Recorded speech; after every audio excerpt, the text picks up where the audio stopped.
Tayo natin sabay-sabay, Romans chapter 1, verse 16, 17, and 18. Ready? Go! For I am not ashamed of the gospel of Christ, for it is the power of God unto salvation to everyone that believeth, to the Jew first, and also to the Greek. For therein is the righteousness of God revealed from faith to faith, as it is written, the just shall live by faith. 18. For the wrath of God is revealed from heaven against all ungodliness and unrighteousness of men, who hold the truth in unrighteousness. Tayo manalangin, Ama naming Diyos na makapangyarihan sa lahat. Kami po'y nagpapasalamat sa oras na ito. Salamat po, Panginoon, sa inyong kabutihan sa amin at kadakilaan. At Lord, pagpalain niyo po ang aming pong pag-aaral sa hapong ito. At i-bless niyo po ang bawat isa na nandito. Dalangin po namin ang Diyos, Banal Espiritu po mag-guide sa amin at magpaunawa at magpaalala patungkol po sa inyong salita. Salamat, Lord, sa panahong ito, sa tag-init at sa tag-ulan. Lahat po na ito ay blessings, Panginoon, at tulungan niyo po kami na hindi mahadlangan ang aming paglilingkod sa inyo, Panginoon, umaraw man o umulan, Panginoon. Salamat, Lord, sa mga kapatiran nandito at pagpalain niyo po ang aming pong pag-aaral ng inyong salita. Salamat po na marami sa pangalan ni Jesus. Amen. Okay, maaari na pong maupo ang bawat isa. Okay, alam nyo ang nagsulat dito si Apostle Paul. Sabi niya sa verse 1 ng chapter 1, Paul, a servant of Jesus Christ, called to be an apostle, separated unto the gospel of God. So, itong si Apostle Paul, he is one of the apostle of the Lord Jesus Christ. At anong gawain niya? Sinabi diyan, servant of God, Jesus Christ. Pag sinabing servant, ano ba sa Tagalog ng servant? Ibig sabihin, alipin. No? Ang servant, gumagawa yan. At ang servant, nagtatrabaho yan ayon sa gusto ng kanyang master. Kasi sinabi dito, tinawag siya ng sabi niya, called to be an apostle. Tinawag siya para maging apostoles ng Panginoong Kristo. So alam nyo, bawat isa sa atin may kanya-kanyang panawagan yan. So specific yan. Okay? May kanya-kanya tayong panawagan sa ating buhay. Pag sinabing panawagan, ibig sabihin, may kanya-kanyang sa buhay natin, iba-iba yung pagtawag sa atin ng Diyos. Okay? Ibig sabihin kung anong gusto ng Diyos sa buhay mo. Kaya nga tayo, pinagpipray natin. Kaya kayo, pag nagpray kayo, lagi nyo sabihin sa Panginoon, Lord, kung ano pong gusto nyo sa buhay ko, yun po nawa ang matupad.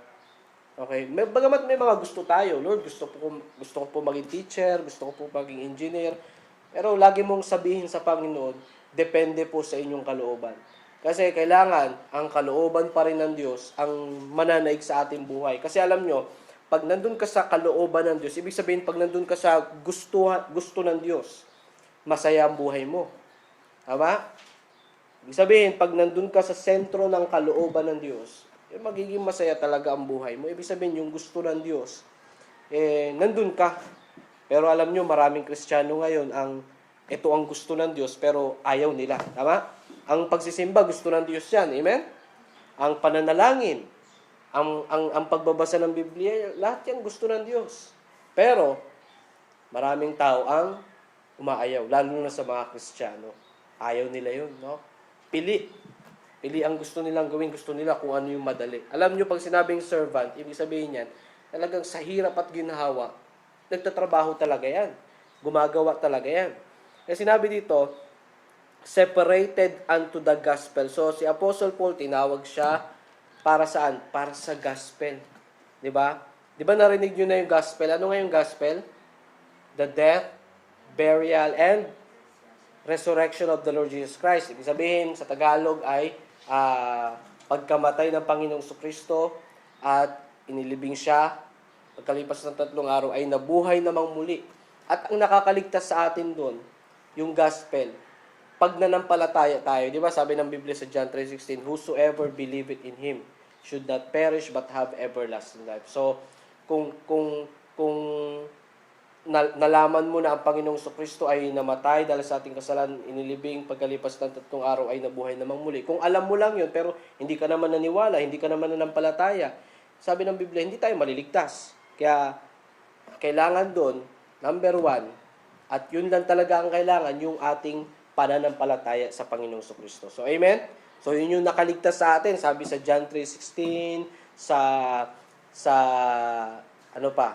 Sa Romans 2:8, di ba? For by grace are ye saved through Ephesians 2:8, di ba? For by grace are ye saved through faith. So sa pamamagitan ng pananampalataya. Kaya alam nyo, noong naligtas si Apostle Paul, alam nyo ba ang background ni Apostle Paul? Alam nyo ang background niya? Siya dati ay pumapatay. Dati ang pangalan niya Saul. Okay? Pag sinabing Saul, ibig sabihin persecutor. Pag sinabing persecutor, ipinag-uusig niya yung mga taong naglilingkod sa Panginoon. Ibig sabihin, pinaparusahan niya sa panahon nila pag nakakita sila ng mga naglilingkod sa Diyos, ang ginagawa nila, si Paul yung nangunguna.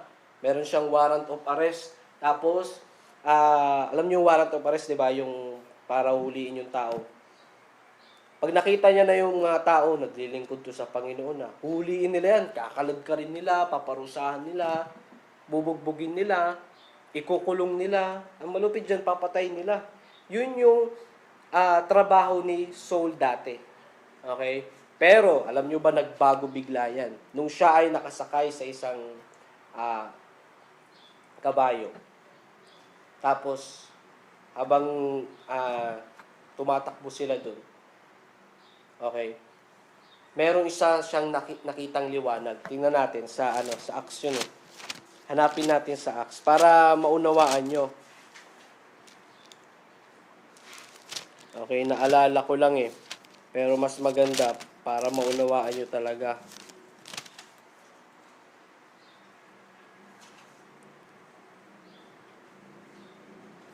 Sa verse, Acts, ito. Sa Acts chapter 9. Acts chapter 9. Acts chapter 9 verse 1. Tingnan nyo. Saul pang pangalan niya dyan. Tingnan nyo. Basahin natin. Ready, go. And Saul, yet breathing out threatenings and slaughter against the disciples of the Lord Jesus Christ, went unto the high priest, verse 2, and desired of him letters to Damascus, to the synagogues, that if he found any of this way, whether they were men or women, he might bring them bound unto Jerusalem. Ayan, nung sa verse 1 and verse 2, si Saul, ano ginawa niya? Binantaan niya yung mga disciples of, nakasulat dyan, disciples of the Lord. Ibig sabihin yung mga taong naglilingkod sa Panginoon. Sabi niya, hihingi lang ako ng warrant of arrest. Tapos sabi dito na kung sino man, tingnan nyo letters to Damascus, to the synagogues, that if he found any of this way, okay?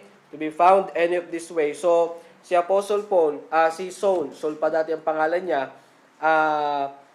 nung siya ay meron ng warrant of arrest, sabi dyan, syempre meron na siyang karapatang humuli sa daanan from Damascus to the synagogues. Daanan yun na pag meron siyang taong nakita doon habang sila ay naglalakad, habang sila ay nakasakay sa kabayo, pag sila merong taong nakita doon na naglilingkod sa Panginoon, huliin nila yon. Pero tingnan nyo sa verse 3. Verse 3, and as he journeyed, habang sila ay naglalakbay, he came near Damascus, and suddenly there shined round about him a light from heaven. So si Apostle Paul, si Saul, habang sila ay nakasakay sa isang kabayo, marami sila eh. Tapos meron biglang liwanag. Meron lumiwanag na malakas. Tingnan nyo sa verse 4. Tingnan nyo. And he fell to the earth and heard a voice saying unto him, Saul, Saul, why persecutest thou me? So, nagkaroon ng matinding liwanag at ano nangyari? Bumagsak siya mula sa kabayo. Tapos, may boses. Sabi niya, Saul, Saul, why persecutest thou me? So, ang nagsasalita ay yung Panginoon. Sabi niya, Saul, Saul, bakit mo ako ipinag-uusig? Ibig sabihin, hindi naman literal na ang inuusig. Alam niyo pag sinabing inuusig, yung pinapahirapan. Persecution nga persecutor. Pinapahirapan, pinaparusahan. Pero ang term dito ng Panginoon, sabi niya, Saul, Saul, bakit mo ako ipinag-uusig? O bakit mo ako pinapersecute? Or pinapahirapan. Pero ang totoo niyan, hindi naman ang Panginoon mismo yung pinapahirapan niya. Sino? Sino? Yung disciples of the Lord. Kasi, di ba, pag sinabi nga nating church, tayo yun, di ba? At ang church, this is the body of Christ. Kaya pag inapi mo ang simbahan, inapi mo na rin ang Diyos. Kasi ang simbahan, ito ay body of Christ. At nakalagay din sa Biblia na kung anong ginawa mo sa tao, ginawa mo na rin sa Diyos. Kung inapi mo yung tao, lalo na tayo mga Kristiyano, halimbawa tayo mga Kristiyano, pinagbawalan tayo, inaway tayo kasi naglilingkod tayo sa Panginoon. Tandaan nyo, kakampi natin ng Diyos. Kung inapi ka, dahil sa naglilingkod ka sa Diyos, para nilang inapi ang Diyos. Kaya pag merong kumalaban sa atin, halimbawa, pinagbawal sa atin magbasa ng Biblia, inaway tayo, na kasi naglilingkod tayo sa Panginoon. Sabi ng Biblia, hindi tayo talaga yung inaaway nila. Sino? Ang Diyos talaga. Kaya nga sabi ng Biblia, ang nasa Diyos ang paghihiganti. Di ba? Pag inaway tayo, huwag tayong maghiganti. Kasi nasa Diyos ang paghihiganti. Kaya sabi ng Biblia, sa verse 5, and he said, "Who art thou, Lord?" Sabi ni Apostle Paul, sino ka? Panginoon? Parang tinanong niya, ikaw ba yan, Panginoon? Parang ganon. Sabi diyan, and the Lord said, "I am Jesus, whom thou nakita nyo? Tingnan nyo. I am Jesus. Yun, si Jesus Christ pala yun. Whom thou persecutest, it is hard for thee to kick against the pricks. Ito verse 6. And he, trembling and astonished, said, Lord, what wilt thou have me to do? Ayun na. So, nung bumagsak si Saul, ano nangyari? Nung bumagsak si Saul, may liwanag, tapos bumagsak siya.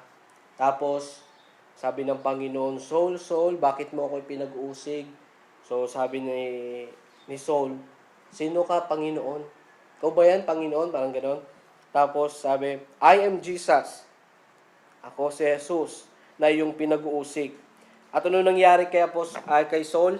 Sa verse 6, nanginig siya, and trembling, and astonished, nagulat siya, said, Lord, what wilt thou have me to do? Ano ang gusto mong gawin ko? Yun ang maganda doon. Tingnan nyo, sa verse 5. Sa verse 6. What wilt thou have me to do? Okay? Ano ang gusto mong gawin ko? So, sa madaling salita, nabago yung buhay ni Saul. Kaya yan ang history ni Apostle Paul. Dati, pag nakita siya na naglilingkod sa Panginoon, inaaresto nila, pinapahirapan nila. Pero nabago yung buhay niya. Ano nangyari? Saul, persecutor, at napalitan yung pangalan niya, naging Paul. Pag sinabing Paul, ibig sabihin, peacemaker na siya. Diba? Pag sinabing peacemaker, ano yon? Ibig sabihin, siya yung, pag may gulo, diba? Siya yung namamagitan para maging mapayapa. Siya yung nag-aayos para maging mapayapa. So, yun ang trabaho namin ni Paul. So, sa pamamagitan ng ganun, siya ay nangangaral ng salita ng Diyos. Tignan nyo. Kaya dito tayo sa Romans chapter 1, chapter 1 nga. Romans chapter 1, verse 15. Tignan nyo kanina nabasa natin, ano nabasa natin kanina? Yung mga servants of the Lord, disciples of the Lord, anong ginawa? Pinapahirapan, binabantaan, hinuhuli, pero nabago yung buhay niya. Siya na ngayon, yung time nila, isa na siyang mangangaral. Sa verse 15, tignan nyo, so as much as in me, I am ready to preach the gospel. Wow! Diba? Dati, inaapi niya yung mga Kristiyano. Ngayon, siya na yung number 1 nangangaral. Ano sinabi niya? I am ready to preach the gospel. Ako ay ready na mangaral ng gospel. Ano nga yung gospel? Ha? Ano nga yung gospel? Pagkamatay ng Panginoong Kristo at pagkalibing at pagkabuhay namang muli. Dati, pag mga ganun, hinuhuli niya, di ba? Naglilingkod sa Panginoon. Pero ngayon, sinabi niya, I am ready to preach. Ngayon, sana ganun tayo, no? Dati, pag nakakita tayo ng mga pastor, isa tayo sa tumatawa sa kanila, no? Pag nakakita tayo ng mga nakasuot na ganito, nahihiya tayo, hindi natin sila lalapitan. Isa tayo sa yung mga tao na pag nakakita ng mga nangangaral, tumatawa, di ba?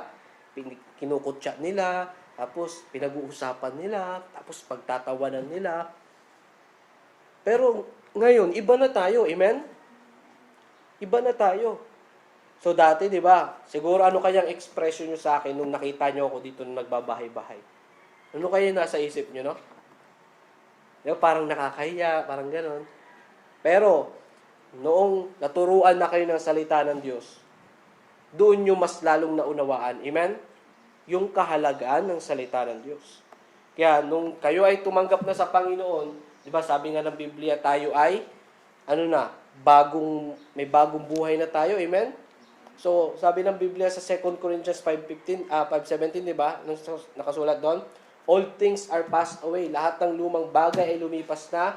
Yung mga lumang bagay na ginagawa natin na hindi maganda, lahat ng yun wala na. Yung mga masasamang bagay na ginagawa natin, kailangan wala na yun. Yung ugali nating hindi maganda, kailangan lumipas na yun. Pastor, hindi ko pa rin matanggal. Siyempre, hindi naman bigla. Sabi ko nga sa inyo, hindi biglaan ang pagbabago. Pero see to it na kailangan talaga nagbabago. Amen? Kailangan may pagbabago. Kung meron kang bagay na hindi maganda na nagagawa, kailangan sikapin mo na, kailangan nagbabago ka. Hanggat maaari, itong bagay na to na ginagawa ko dati, na hindi maganda, ngayong Kristiyano na ako, ngayong ligtas na ako, kailangan iiwasan ko na to. Amen? Amen ba? Kailangan iiwasan ko na to. Kasi, Kristiyano na tayo eh. Amen? Anak na tayo ng Diyos eh. Tingnan nyo yan. Tingnan nyo. So, as much as in me, I am ready to preach the gospel to you that are at Rome. And then verse 16, for I am not ashamed of the gospel of Christ. So, sana ganun din tayo, no? Dati, tinuruan tayo ng gospel. Si Saul, tinuruan din siya ng gospel. Ngayon, ang pangalan niya ay Paul na. So, siya din naman ay nangangaral na. Tama? So, kung dati siya ay tinuruan, ngayon, isa na siya sa nagtuturo. Amen? Nawa, ganun din tayo mga Kristiyano, no? Amen ba? Na hindi habang buhay lagi tayong tinuturuan. Dapat, sa ating buhay Kristiyano, habang tumatagal, kailangan lalong dumadami yung kaalaman natin sa salita ng Diyos. At habang tumatagal, dapat natututo tayo. At dapat, doon darating yung time na tayo rin naman ay dapat makapagtuturo na rin. Makakapagturo na rin. Amen?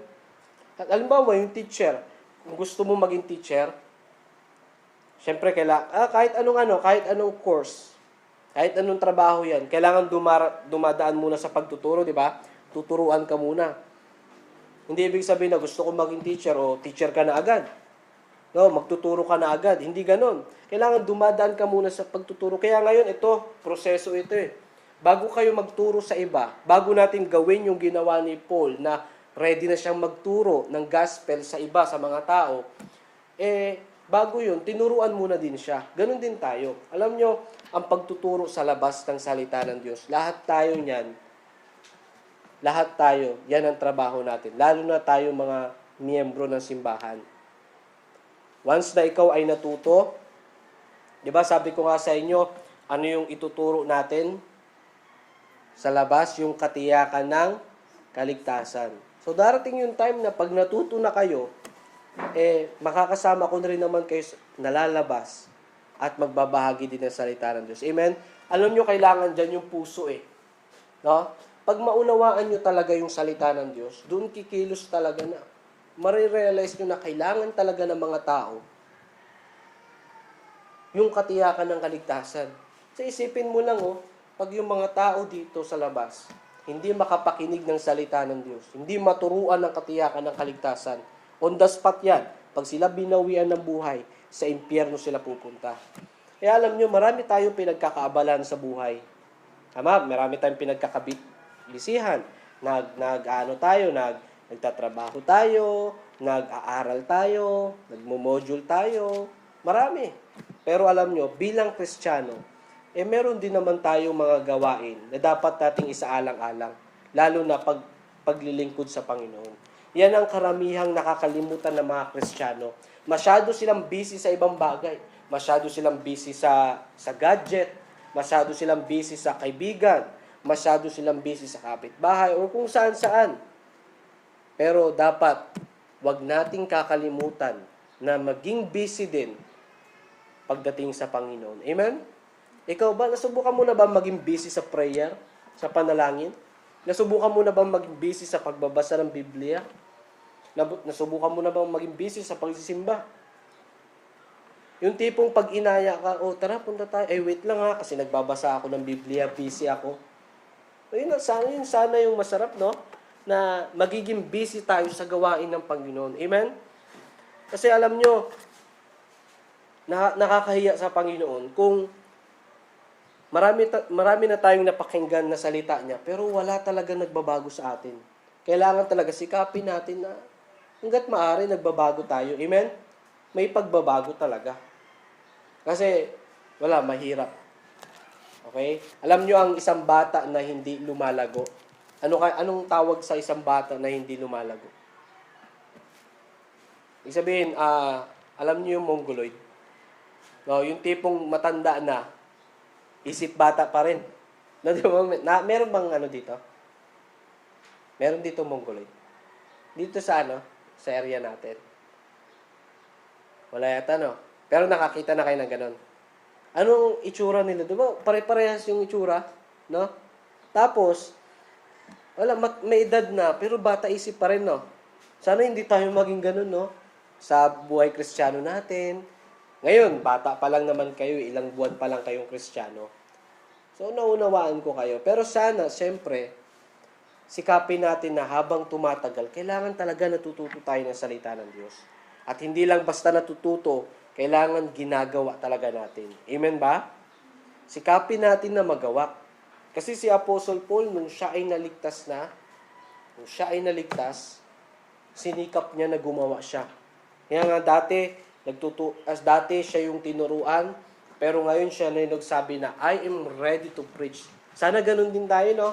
Bilang mga Kristiyano. Sabi ko nga sa inyo, marami tayong pinagkakabisihan, pero dapat masarap na banggitin rin natin to. Ako, ready na akong mangaral ng salita ng Diyos. No? Tayo, darating yung time na, di ba, nung Sunday, nag-start na tayo ng soul winning, no? Tinuro ko ng umaga. Naalala nyo yun? Hindi na. Naalala nyo yun? Yung Sunday school natin, yung soul winning, di ba? Yan? Pagtuturo ng salita ng Diyos. Yung ginagawa ko sa labas, ang tawag dyan, soul winning. Ibig sabihin, yung soul, ayan, tinuturuan natin yung tao para yung soul niyan ay mawid natin. Ibig sabihin, maipanalo natin kasi lahat ng kaluluwa, talunan yan. Papunta yan sa impyerno kasi makasalanan tayo. Amen? Amen ba? Papunta lahat tayo sa impyerno. Pero dahil sa may nagturo sa atin, naunawaan natin. Amen? Naunawaan natin na pwede palang mapunta sa langit. So, tiyak nyo na. Ang tanong, paano yung iba? So, dapat magkaroon tayo ng puso na ganun. Paano yung iba? No? Paano yung iba? So, kung ikaw ay natuto na, kailangan magkaroon ka rin ng puso. Kasi alam nyo, pag wala yung puso sa ginagawa, baliwala Di ba? Kaya dapat, matuto tayo na magturo din naman tayo sa iba. Pastor, hindi pa ako marunong magturo. Kung hindi ka pa marunong magturo, alam niyo the best na pwede nating magawa. Invite natin yung mga tao. Tama? Invite nyo. Ngayon, pwede nyo rin namang sabihin sa kapwa nyo kung paano kayo naligtas. Paano ba kayo naligtas? Halimbawa, hindi ka pa marunong magturo. So, kung hindi ka pa marunong magturo sa kaibigan mo, pwede mong ikwento sa kanya paano ka naligtas. O paano ka ba naligtas? O sabihin mo sa kanya, ako dati, naunawaan ko na para pala mapunta sa langit, kailangan manampalataya, tumanggap sa Panginoon. Kahit isang verse lang, yung John 3:16, kabisado nyo na, di ba? Kasi sabi sa John 3:16, kung sino man ang mananampalataya sa Kanya, hindi mapapamak sa impyerno. Tanungin mo siya, ikaw ba nananampalataya? Tanggapin mo ang Panginoon, ha? Kasi wala nang ibang tanging daan patungong langit. So, ganun ang soul winning. No? Ganun ang soul winning. So, yan ang gusto ng Diyos sa buhay natin. Na dapat matutunan natin yan. Okay? Kasi, ang tao ngayon, iba na ang focus eh. Malayo na ang tao ngayon sa Panginoon. At tayo, ang focus natin yung kaluluwa ng mga tao. Okay? Kaya pag kayo natuto na, tuloy-tuloy lang natin yan, yung topic na soul winning, ulit-ulitin lang natin yan. At pag talagang matutunan nyo na, no? Lalo na sa ating Young People's Fellowship, di ba? Pwede kong ituro sa inyo yan sa YP Fellowship para matutapos kung paano magturo. Pwede tayong mag-demo, no? Magdi-demo ako, paano magturo, paano magbigay. Diba? Paano magbigay ng babasahin. O, ganito yan. Paano magbigay. Ano yung mga dapat nating isaalang-alang. Kailangan matutunan nyo yan. Kasi utos ng Diyos din yan. Kung utos ng Diyos ang pagbabasa ng Biblia, pananalangin, pagsisimba, pagbibigay ng tithes, ng offering, mga utos ng Diyos yan. Pero isa sa utos niya, yung soul winning. Ano sabi sa Matthew 28:19 and 20? Go ye into all the world, di ba? And preach the gospel. Ituro, ipangaral ang ebanghelyo. Isipin nyo, paano kung hindi ka naturuan? Paano kung walang nag-soul winning sa'yo? Asan ka kaya ngayon? Nandyan pa rin, sa bahay, di ba? Pero siyempre, pag binawian ka ng buhay, walang nagturo sa'yo, asan ka kaya ngayon? Pag binawian tayo ng buhay, tas walang nagturo sa atin, asan? Malamang sa impyerno tayo, tama? Sa impyerno tayo, kasi walang nagturo. Pero salamat sa Panginoon, nalaman natin. Kaya ang tanong doon, paano yung iba? Paano yung iba? May nagturo na kaya sila? May nagturo na kaya sa kanila? Ngayon, kung wala pang nagtuturo sa kanila, so ano ginagawa natin? Kailangan, nandun yung pagsisikap mo na matuto rin ako magturo. Amen ba? Kailangan matuto rin ako magturo.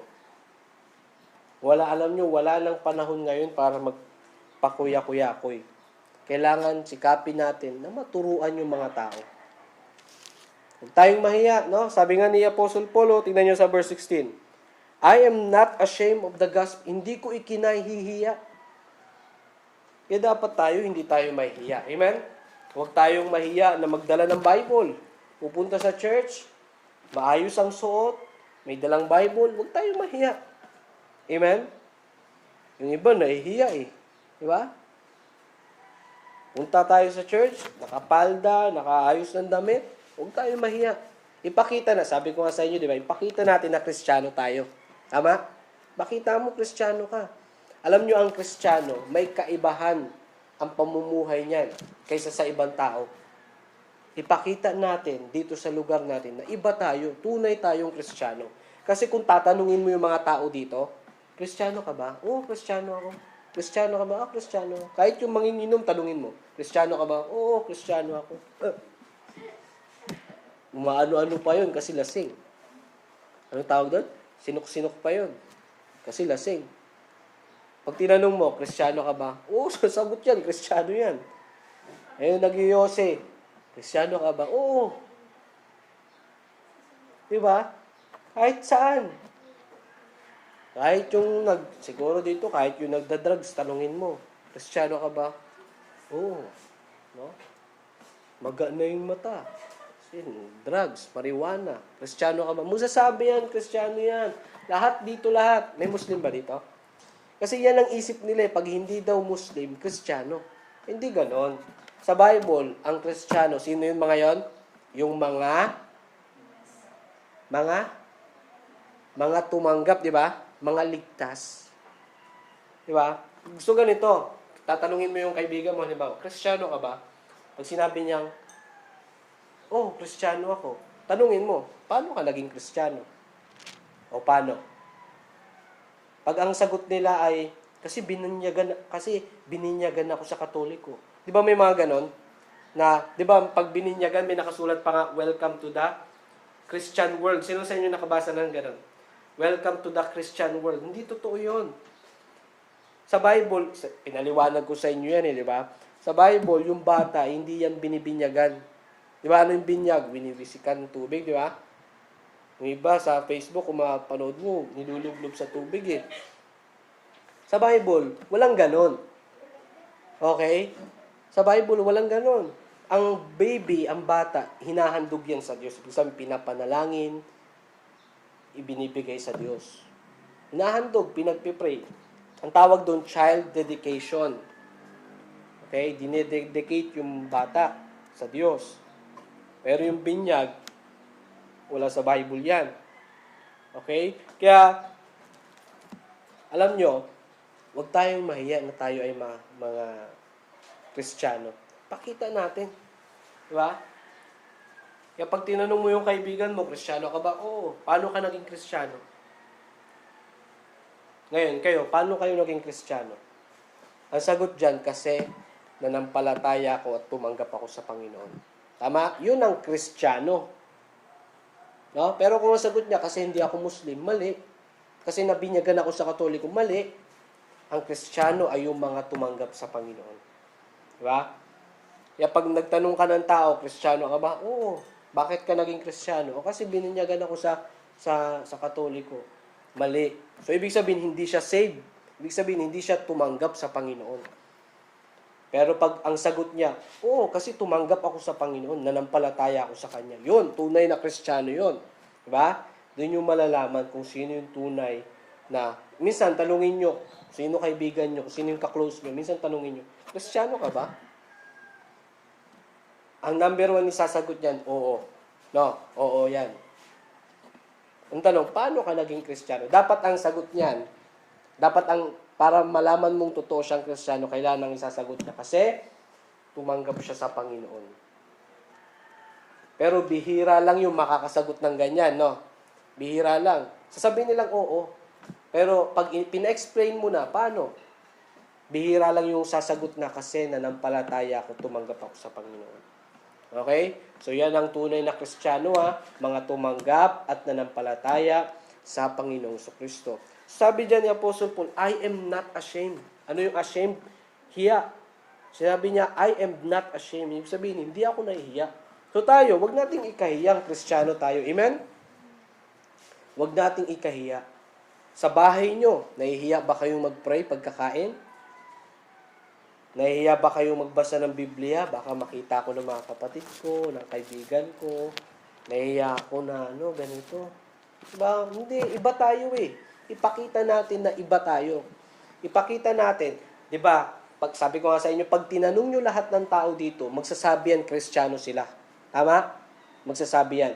Pero, tayo, mas alam natin yung tunay na ibig sabihin ng Kristiyano. So, ipakita natin sa mga tao na kami, tunay talaga kaming Kristiyano. Diba? Sabi ko nga sa inyo, lahat sila magsasabi na Kristiyano. Ang tanong, tingnan natin sa gawa. Tama? Tingnan natin sa gawa. Ilan yung magsasabi niyang Kristiyano sila, pero ang lakas uminom, ang lakas manigarilyo, ang lakas gumawa ng kalokohan. Ang tanong, Kristiyano ba sila? Pero pag tinanong mo, sasabihin nila, Kristiyano sila. No. Tayong mga alam na yung katotohanan, huwag tayong mahiyak. Amen? Amen ba? Huwag tayong mahiyang ipakita natin na Kristiyano tayo. Huwag nating ikahiya na pupunta tayo sa church, na maayos ang suot, na may dalang Biblia. Diba? Huwag tayong mahiya. Tingnan natin ulit sa Romans 1. Ano sinabi? For I am not ashamed of the gospel of Christ. Kaya pag kayo natuto ng magturo, ang ituturo natin ay ang ebanghelyo, yung katiyakan ng kaligtasan. Sabi dyan ni Apostle Paul, hindi ako nahihiyang magturo. I am not ashamed of the gospel of Christ. Kaya tayo, pag natuto na tayo, at pwede na tayo magturo sa labas, huwag tayong mahiya. Amen? Paano kaya kung nahiya ako, no?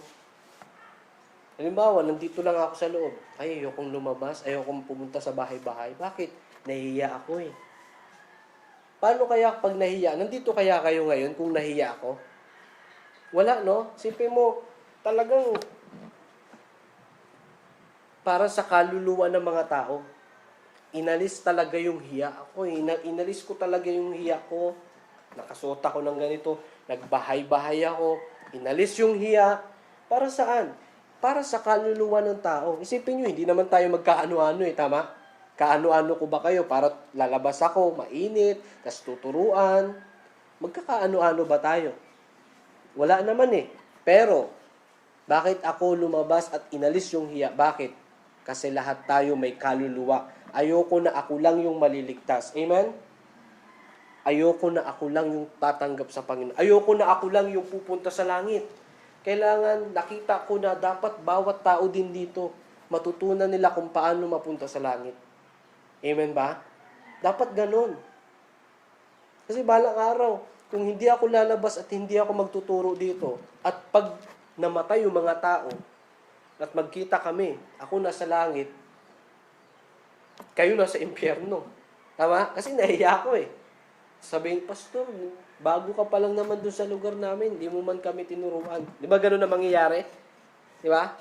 Pero, tingnan nyo naman, pag bawat isa dito tinuruan natin ng salita ng Diyos, ng katiyakan ng kaligtasan, di ba?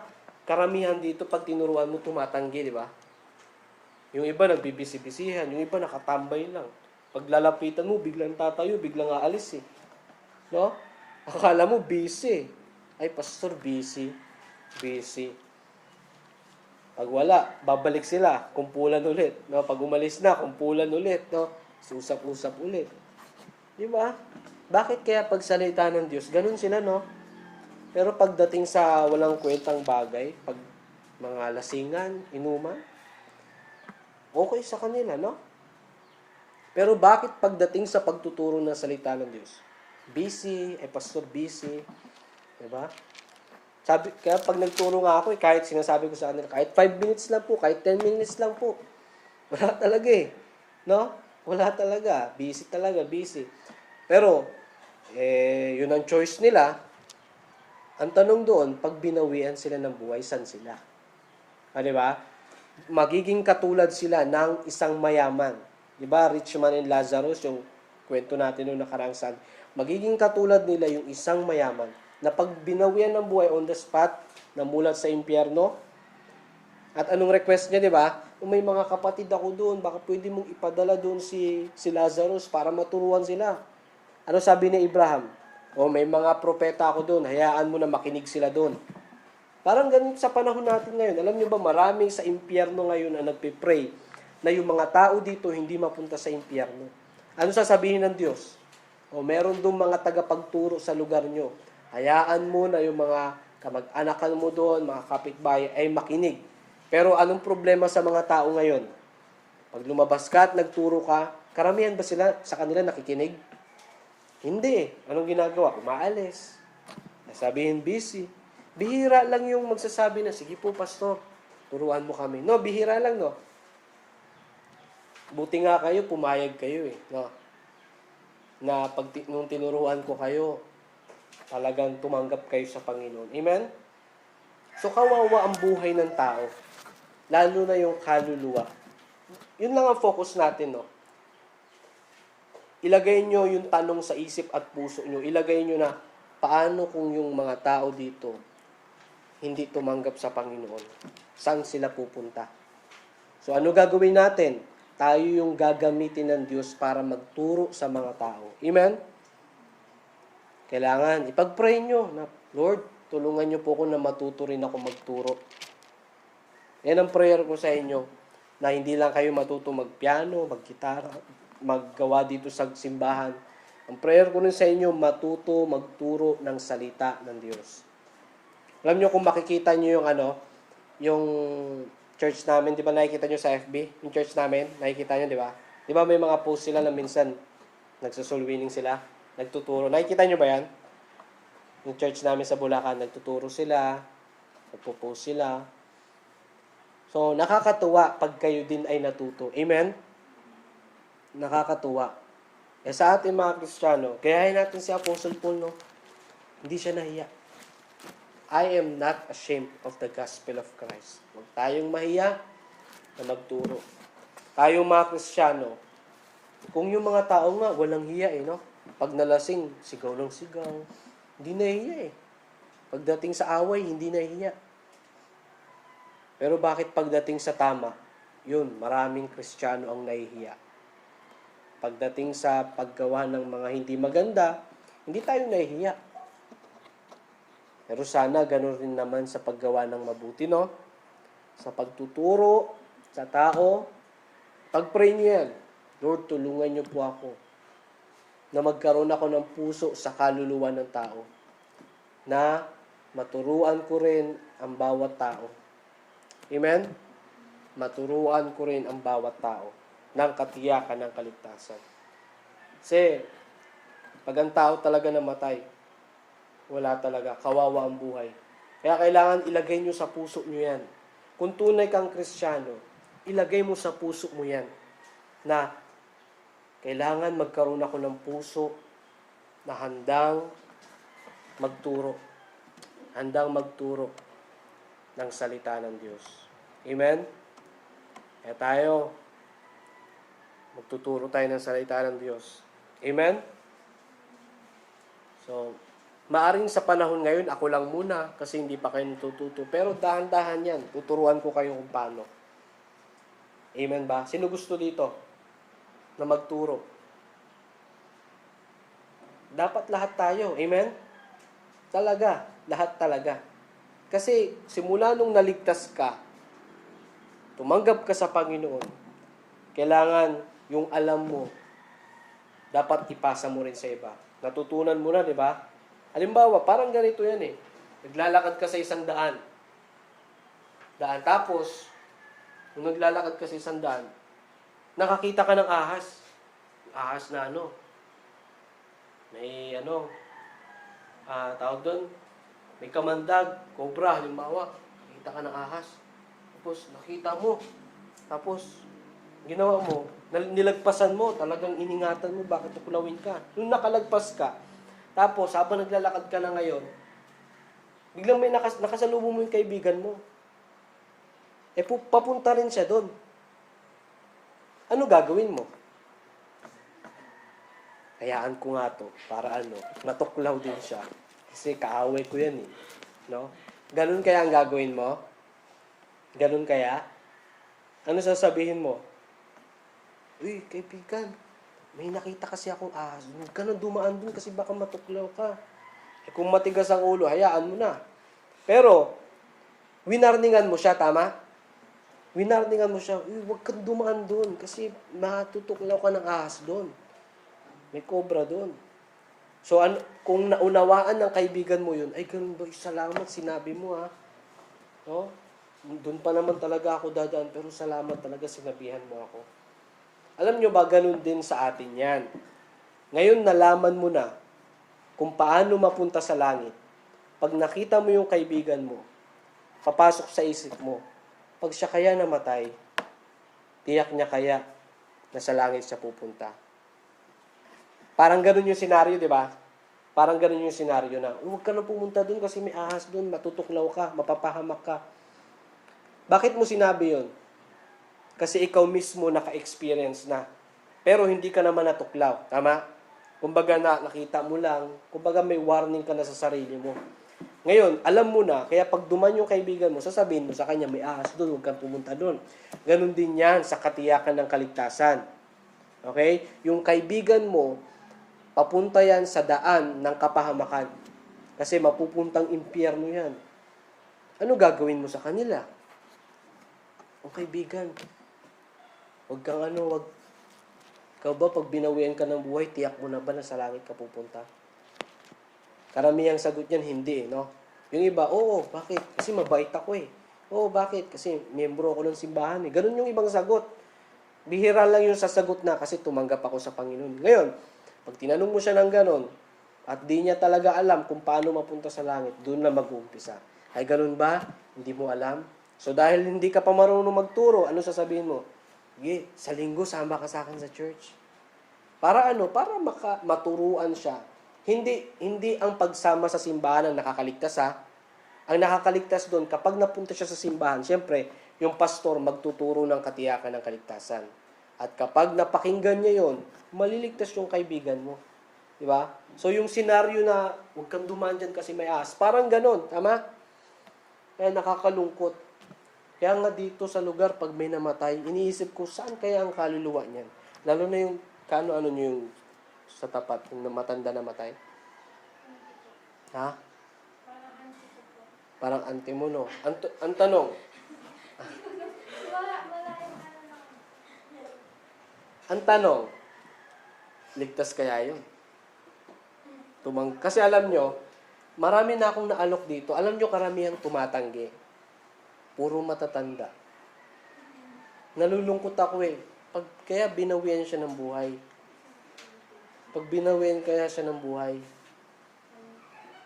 sa langit kaya siya pupunta. Yung matanda na yon, inalok ko na yun eh. Ilang beses ko na inaalok eh. Pero ang sinasabi niya, nagpipray daw siya sa ano? Mga burol, di ba? Yun ang sinasabi niya sa akin. Hindi, ayaw niya magpaturo sa akin, tapos sasabihin niya, nagpipray ako sa mga burol. Parang iniisip niya na, ano na yon, na nakakaano na yon, maliligtas ka na sa ganon. Diba? Alam niyo sa Bible, merong nakalagay sa Bible, merong isang tao na na deboto siya. Lagi siya nagpipray. Lagi siyang, pag may nanlilimos, lagi niyang binibigyan. Gumagawa talaga siya ng mabuti. Pero alam mo, pinarealize sa kanya ng Panginoon na hindi yan yung nakakaligtas. Pumunta ka sa isang ganito, sa taong ganito, may magtuturo sa'yo. Ayun, tinuruan siya ng katiyakan ng kaligtasan. Naligtas siya. Alam nyo, yung sinasabi niya, nagpipray naman ako sa burol. Anong tawag doon? Good works. Mabuting gawa yun, di ba? So, ang mabuting gawa ba nakakaligtas? Hindi. Ang nakakaligtas yung pananampalataya at pagtanggap sa Panginoon. Kaya yung matanda na yun na sinabihan ko na baka pwede po akong mag-share sa inyo ng salita ng Diyos.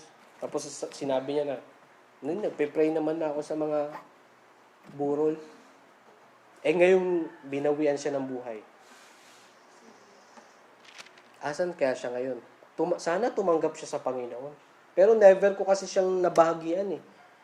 Yung may lalaki dun sa bahay na yun, di ba? Si Kano ano niya yun? Hindi nyo rin alam. Hindi yung, di ba, yung namatay. Di ba yung namatay?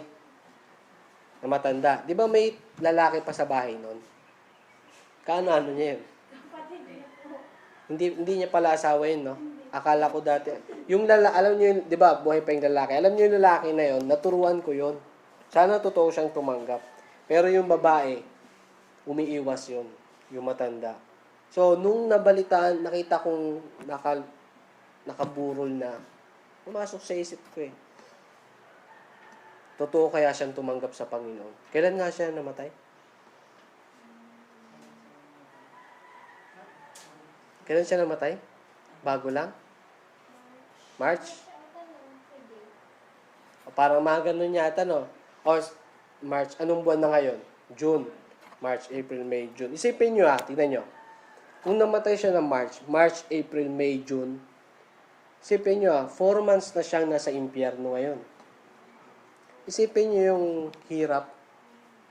Diba, yung rich man sa Bible, nung siya ay namatay, on the spot, nasa impyerno siya. Alam nyo ba, nung ang mayaman namatay, hanggang ngayon, alam nyo ba, nasa impyerno pa rin siya, nagdurusa pa rin yun. Eternity, eternal yun, habang buhay yun. Kaya yung matandang namatay, kung hindi talaga siya tumanggap sa Panginoon, 4 months na siyang nasa impyerno ngayon. Nagdudurusa, naghihirap. At sabi ng Biblia, hindi lang 4 months yan, hindi lang 5 months, habang buhay. Habang buhay. Alam nyo, nakakalungkot, no? Kaya dapat, nandun yung pagnanais natin na kailangan magturo din ako ng tao. Dapat isipin din natin na kailangan hindi lang si pastor. Kasi alam nyo, pag tayo natuto, masarap lumabas na marami, tapos, kumbaga full force, no? Magtuturo sa mga tao, sa mga bata. Kasi kung, sa umpisa, ako lang talaga, di ba? Nagbabahay-bahay. Pero, iba yung dating kapag mas marami. Tama? So, mas maraming nagtuturo, ibig sabihin, mas maraming matuturuan. Tama? Ang pastor naman, pag lumabas naman ako, may mga natuturuan din naman ako. Pero iba kasi, kapag lumabas, tapos may mga kasama rin. Tama? Ibig sabihin, mas marami ang natuturuan. Diba? Kaya, sipin nyo na lang, lalo na pag dumating sa atin yung virus, tapos may mga namatay, ang tanong, saan sila pupunta?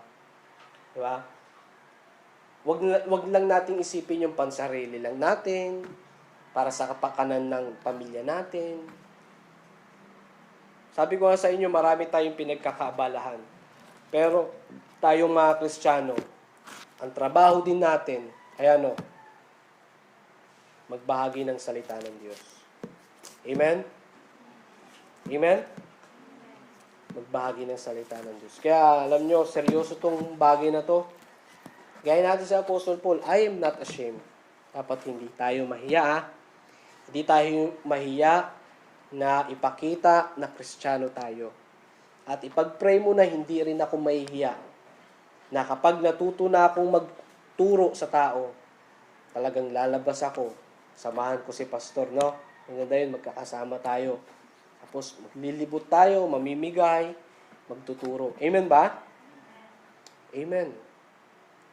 Yan ang gusto ng Diyos. Para makapagturo sa bawat isa. Kaya pwede kahit sa Young People's Fellowship, no? Young People's Fellowship. Punta kayo, tapos turuan ko kayo paano magturo sa tao. No? Paano magturo sa tao. Kaya anong share na ba natin yun? Psalm chapter 6, no? Pero yung Psalm chapter 6, muna natin yon. Siguro i-cancel muna natin yun, no? Tapos, ang gagawin natin sa Young People's Fellowship, tuturuan ko kayo kung paano magturo sa tao. Okay ba yan? Okay ba yan? Sino gusto ng ganun? O, nag-task kayo, ha? Sana pumunta kayo, ha? Okay. Para matuto talaga kayo. Amen? Para tuturuan ko kayo paano mamigay ng babasahin, kung paano mag-approach sa mga tao, paano magturo. Amen? Kasi yan ang trabaho natin tayong mga ligtas. Tayong lahat tumayo. Tayo mananalangin. Pray tayo. Ama naming Diyos na makapangyarihan sa lahat, salamat po sa oras na ito. Salamat, Panginoon, sa paalala na kami po bilang mga Kristiyano ay kailangan hindi kami mahiya. Magkustulungan niyo po kami, Panginoon, na gawin kung anong tama. Tulungan niyo po kami na hindi kami mahiya, na ipakita namin na kami ay mga Kristiyano. Tulungan niyo po kami, Panginoon, na hindi kami mahiya, na ipakita namin na bilang mga tagapagturo ay hindi kami mahiya na magturo, Panginoon. Dalangin ko po itong mga miyembro at mga kabataan na nandito, Panginoon, nawa na sila din po ay matuto kung paano mag-soul winning, Panginoon. Upang sa ganun po, ay darating ang panahon na pag ako lumabas ay kasama ko na sila at ang puso namin ay nandun sa mga kaluluwa ng tao na maunawaan po nila na kapag ang tao namatay, kailangan matiyak niya na sa langit siya pupunta. Ay dalangin ko po ito mga kasama kong kabataan na ito, nawa sila po ay matuto upang sa ganun po magkaroon sila ng puso sa kaluluwa ng tao na kailangan maturuan talaga ang bawat isa. Lord, marami man kaming pinagkakabalan sa aming buhay, pero tulungan niyo po kami na hindi namin kalimutan yung isa sa pinakamahalaga. Yun ay ang pagtuturo ng katiyakan ng kaligtasan sa bawat isa. Para ang bawat isa dito, kapag binawian sila ng buhay, ay tiyak nila na sa langit sila pupunta. Salamat, Lord, sa mensahe sa hapong ito. Nawa na ito pong mensaheng ito, may sa puso namin, may sa isip, at may sa gawa, may sa buhay, at makita po sa aming buhay, Panginoon. At ingatan niyo rin po ang bawat isa sa kanilang paghihiwalay, sa mga pag-uwi namin, pag-uwi ng bawat isa, makarating na maayos sa kanilang tahanan, at sa darating na Friday, sama-sama po muli kami para sa pananalangin, Panginoon. Maraming salamat po, patawad sa aming pagkakasala at pagkukulang sa inyo pong harapan. Ang lahat po na ito ay aming pong hinihiling at dalangin sa matamis na pangalan ng aming pong Panginoong Jesucristo, ng aming pong Panginoon Diyos at tagapagligtas. Lahat tayo magsasabi ng Amen.